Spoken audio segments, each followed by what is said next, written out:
जय Shriram welcome to Shri Hanuman vastu మరి shopping గురించి మాట్లాడుకునేటప్పుడు మరి తూర్పు ముఖంగా షట్టర్లు ఉన్నప్పుడు ఒక రకంగా యజమాని కూర్చోవాల్సి వచ్చింది। మరి దక్షిణము ముఖంగా షట్టర్లు ఉన్నప్పుడు అంటే మనకు షాపింగ్ ఉన్నప్పుడు మనము యజమాని ఒక రకంగా కూర్చోవాల్సి వచ్చింది।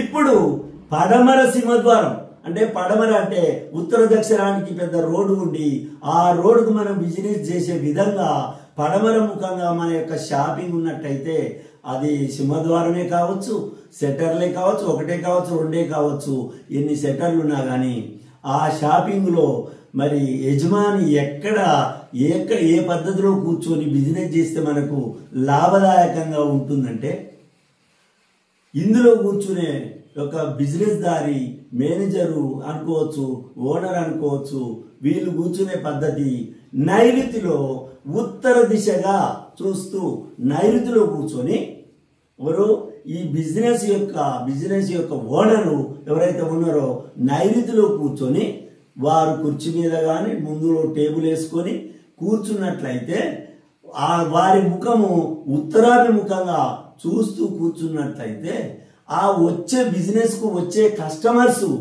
ఎట్లా లోపలికి రావడానికి వీలుంచాలంటే పడమర వాయువ్యం నుంచి మెట్లు ఏర్పాటు చేసి లోపలికి వచ్చే విధంగా చేయాలి।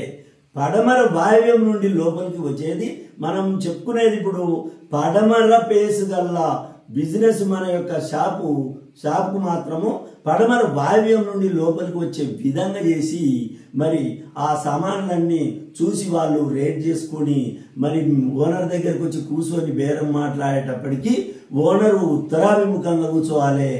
ఓనర్ ఉత్తరాభిముఖంగా కూర్చున్నప్పుడు వచ్చే కస్టమరు వాయువ్యం నుండి లోపలికి వచ్చి మాల్ మొత్తం తిరిగి అన్ని తీసి చూసుకొని వాటి యొక్క కేటగిరీని వాళ్ళు చూసి ఓనర్ దగ్గరకు వచ్చి ఎదురుగా వాళ్ళు దక్షిణాభిముఖంగా కూర్చోవచ్చు, పడమరాభిముఖంగా కూర్చోవచ్చు। ఎవరు బిజినెస్ చేసే కస్టమర్స్। ఓనర్ మాత్రం ఉత్తరాభిముఖంగా మాత్రమే నెంబర్ 1 ఉత్తరాభిముఖంగా కూర్చొని బిజినెస్ చేసినట్లయితే అద్భుతమైన లాభాలు వస్తాయి।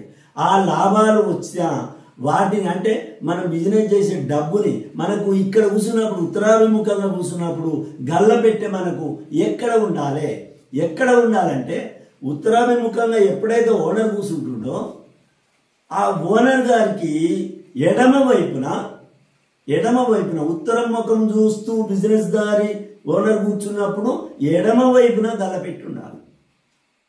అదే తూర్పు ముఖంగా కూర్చున్నట్టయితే కుడి వైపున ఉండాలి। ఉత్తరాభిముఖంగా కూర్చున్నట్టయితే ఎడమ వైపున ఉండాలి। ఇదే పాయింట్ మీరు దీన్ని ఆలోచించి సరి అయిన నిర్ణయం తీసుకోవాలి। మనం ఏ ముఖంగా బిజినెస్ చేస్తున్నాం, బిజినెస్ ఇప్పటికి చేసి కొందరు లాస్ అయిన వాళ్ళు కూడా ఉన్నారు। ఈ విధంగా మీరు గల్లపెట్టెని మార్చుకొని ఉత్తరాభిముఖంగా పడమరముఖం ఉన్న మీ షాప్కి మీరు ఉత్తరాభిముఖంగా నైరుతిలో కూర్చున్నట్టయితే నైరుతి యొక్క గోడకు ఆనుకొని కూర్చున్నట్టయితే మీకు ఎడమ వైపున ఆ యొక్క గల్లాపెట్ట కానీ ఆ బీరు అని కానీ మీరు ఎప్పుడైతే పెట్టుకొని మీరు బిజినెస్ చేస్తారో మీ బిజినెస్ లో ఎంత మార్పు జరుగుతుందో చూడండి। బ్రహ్మాండమైన మార్పు జరుగుతుంది, లక్ష్మి తాండవిస్తుంది, మీ బిజినెస్ అద్భుతంగా జరుగుతుంది। ఇది మాత్రం మీరు ఆ వచ్చే కస్టమర్ మాత్రం పడమర వాయువ్యం నుండి లేదా పడమర సగం వరకు మెట్ల ద్వారా వచ్చేట్టు చేయండి, లేదా నైరుతి దాకా కూడా అరుగులు కట్టవచ్చును, కానీ ఆ అరుగులు నైరుతి నుండి లోపలికి వచ్చే విధంగా ఉండరాదు। లోపలికి కస్టమర్ నైరుతి నుండి వచ్చే విధంగా ఏర్పాటు చేసుకోకుండా వాయువ్యం నుండి వచ్చేటట్టు పడమర నుండి సగం నుండి వచ్చేటట్టు ఏర్పాటు చేయండి। మీరు చేసి చూడండి, ఒకసారి మీరు మార్చుకొని చూడండి, మీ అభివృద్ధి ఎట్లుంటుందో ఒకసారి మీరు ఆలోచించండి। జై శ్రీరామ్।